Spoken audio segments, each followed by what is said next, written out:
அனைவருக்கும் சுமதி ஸ்ரீயின் அன்பு வணக்கம். வருகிற மே 10ஆம் தேதி வெள்ளிக்கிழமை அட்சய திருதியை இல்லையா? அது பற்றின சிறப்பு பதிவு தான் இந்த பதிவு. அட்சயம் அப்படின்னா வளருதல்னு பொருள். அல்ல அல்ல குறையாமல் வளர்ந்து கொண்டே இருப்பது தான் அட்சயம். சித்திரை மாதம் அமாவாசை முடிந்த பிறகு வரக்கூடிய திருதியை தான் அட்சய திருதியை. இந்த அட்சய திருதியைக்கு பல சிறப்புகள் உண்டு. குசேலர் கிருஷ்ணரை பார்க்க போனார் இல்லையா? வறுமையில் வாடிய குசேலர் கொஞ்சமா அவல் எடுத்துக்கிட்டு போனார். அந்த அவலை ஒரு துணியில கட்டி எடுத்துட்டு போனார்ல, அந்த துணி கூட அவர் வீட்டில் நல்லதா இல்லையா, எல்லாம் கிழிஞ்சு கிழிஞ்சு கிழிஞ்சு கிழிஞ்சு இருந்துச்சு. கிழிஞ்ச துணியில அவலை கட்ட முடியுமா? முடியாது. கிழிஞ்சு கிழிஞ்சு இருந்த இடத்தையெல்லாம் முடிச்சு போட்டு குசேலனுடைய மனைவி அவலை கொடுத்தனுப்பினாள். அதை பகவான் கிருஷ்ணர் சாப்பிட்டார். அதன் பிறகு குசேலனருடைய வீடு எப்படி மாறியது, அவனுடைய பொருளாதார நிலை எப்படி மாறியது நம்ம எல்லாருக்கும் தெரியும். அது நடந்த நாள் அட்சய திருதியை என்று சொல்லப்படுகிறது. பரசுராமர் அவதாரம் செய்த திருநாள் இந்த அட்சய திருதியை தான். வேதவியாசர் மகாபாரதத்தை சொல்ல சொல்ல விநாயக பெருமான் எழுதியது அட்சய திருதியை நாளில் தான். அந்த அட்சய திருதியை நாளில் தான் விநாயகர் எழுத தொடங்குறார். வழக்கமாக நம்ம என்ன சொல்லுவோம்னா, மகாபாரதத்தை எழுதியவர் வியாசர்னு சொல்லுவோம். வியாசர் எழுதலை, எழுதியவர் விநாயக பெருமான். வியாசர் அதை சொன்னார். குபேரன் தான் இழந்த செல்வங்கள் அனைத்தையும் திரும்ப பெற்ற நாள் இந்த அட்சய திருதியை. இப்படி அட்சய திருதியைக்கு பல சிறப்புகள் உண்டு. இந்த நாளில் நாம் என்ன காரியம் பண்ணாலும் அது பல மடங்கு பெருகும் என்பதால் தான் மக்கள் காலப்போக்கில் அட்சய திருதியை அப்படின்னாவே அது தங்கம் வாங்குறதுக்கான நாள் அப்படின்னு மாற்றிட்டாங்க. தங்கம் மட்டும்தான் வாங்கணுமா அப்படின்னா நிச்சயமாக கிடையாது. நீங்கள் ஏதாவது ஒரு புது செயலை தொடங்குறதையும் நீங்கள் அட்சய திருதியை அன்னைக்கு பண்ணலாம். புதுசாக ஒரு பிரான்ச் தொடங்குகிறோம், புதுசாக ஒரு பிஸ்னஸ் தொடங்குகிறோம், புதுசாக நாங்கள் இன்வெஸ்ட் பண்ணி ஒரு காரியம் தொடங்குகிறோம். இந்த மாதிரி தொழில் ரீதியாக நீங்கள் புதுசாக ஒரு விஷயத்தை தொடங்குறதுக்கு அட்சய திருதியை நாளில் தாராளமாக செய்யலாம். பணம் இருந்ததுன்னா போய் தங்கம் வாங்குங்க. ஆனால் சில பேர் கடன் வாங்கி தங்கம் வாங்குவாங்க. அட்சய திருதியை வந்துருச்சு, கண்டிப்பாக நம்ம தங்கம் வாங்கணும், ஆனால் பணம் இல்லையேன்னு யாருக்கிட்டையாவது கடன் வாங்கி தங்கம் வாங்குறவங்களையும் நான் பார்த்துருக்கேன். அட்சய திருதியை அன்னைக்கு நாம் என்ன பண்ணாலும் அது பல மடங்கு பெருகும் இல்லையா? இப்போ நீங்கள் கடன் வாங்கி நகை வாங்கினீங்கன்னா கடன் பெருகும், அதை மனசில் வச்சுக்கோங்க. அதே மாதிரி கணவர்கிட்ட சண்டை போட்டு தங்க நகை வாங்கணும்னு நினைக்காதீங்க. சண்டை போட்டால் வீட்டில் சண்டை வளர்ந்து கொண்டே இருக்கும். சரி, பணம் இருக்கிறவங்க தங்கம் வாங்கலாம். பணம் இல்லை தங்கம் வாங்குற அளவுக்கு என்ன பண்ணலாம்? முக்கியமாக நீங்கள் அட்சய திருதியை அன்றைக்கு வாங்க வேண்டிய பொருட்கள் 2. ஒன்று கல்வுப்பு, இன்னொன்று மஞ்சள் தூள்.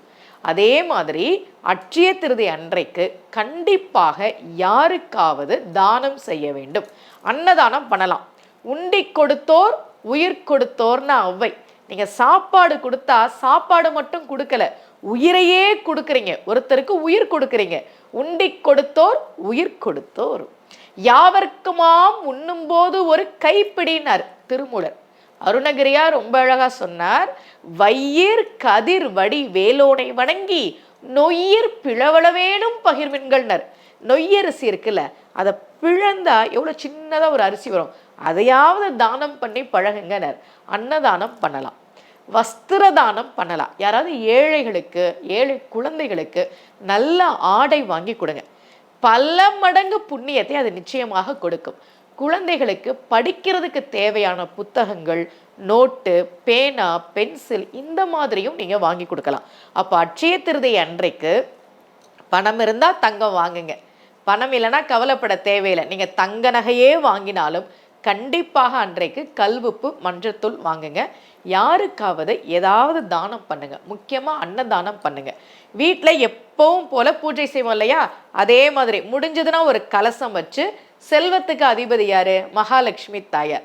அட்சய திருதியை அப்படின்றதே செல்வம் சேருவதற்கான நாள் இல்லையா?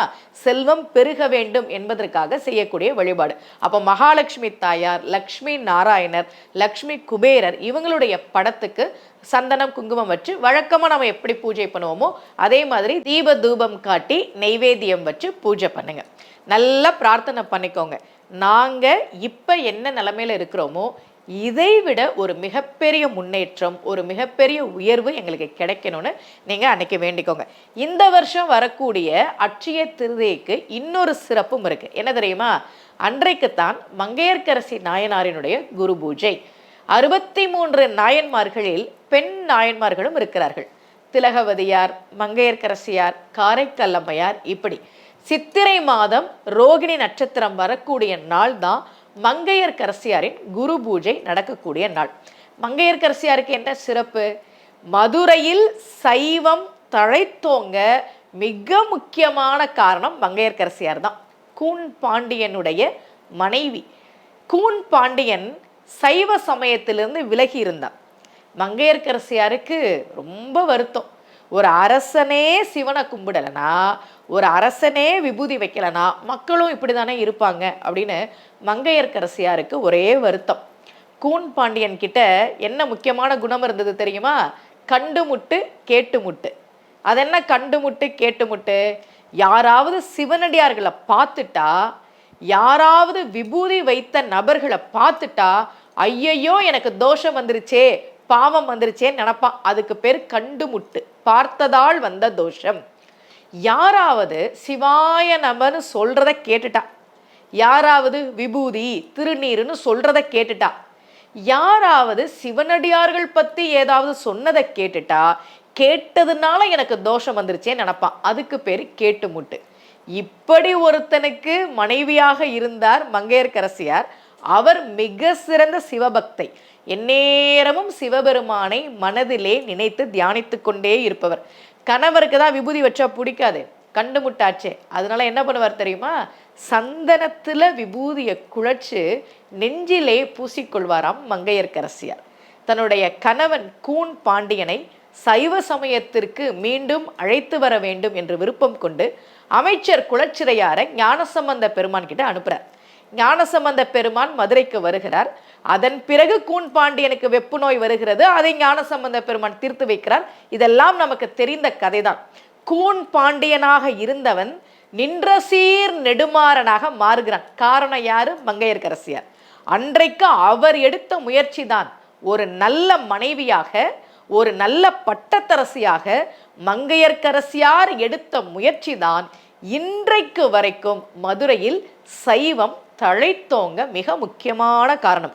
அவருடைய குரு பூஜை நாளில் நாம் எல்லோரும் அவரை கண்டிப்பாக நினைக்க வேண்டும். ரொம்ப அழகா ஞானசம்பந்த பெருமான் மங்கையர்க்கரசியாரை பத்தி பாடினார். மங்கையர்க்கரசி வளவர்கோன் பாவை வரி வளை கை மட மாணி. மாணி என்பதுதான் அவருடைய இயற்பெயர். ரொம்ப அழகா ஞானசம்பந்த பெருமான் பாடுறார். மங்கையர்க்கரசி வளவர்கோன் பாவை வரிவளை கைமட மாணி பங்கைய செல்வி பாண்டிமாதேவி பணி செய்து நாள்தரும் பரவ பொங்கு அழல் உருவன் பூதநாயகன் நாள் வேதமும் பொருட்களும் அருளி அங்கையர்கண்ணி தன்னோடும் அமர்ந்த ஆலவாய் ஆவதும் இதுவே. மதுரையினுடைய சிறப்பை பாடுகிற போது மங்கையர்க்கரசியாரை மிக உயர்வாக பாடுகிறார் ஞானசம்பந்த பெருமான். மங்கையர்க்கரசியார் தான் மதுரையில் சைவம் செழித்து வளர்வதற்கு, தழைத்து வளர்வதற்கு மிக முக்கியமான காரணம்.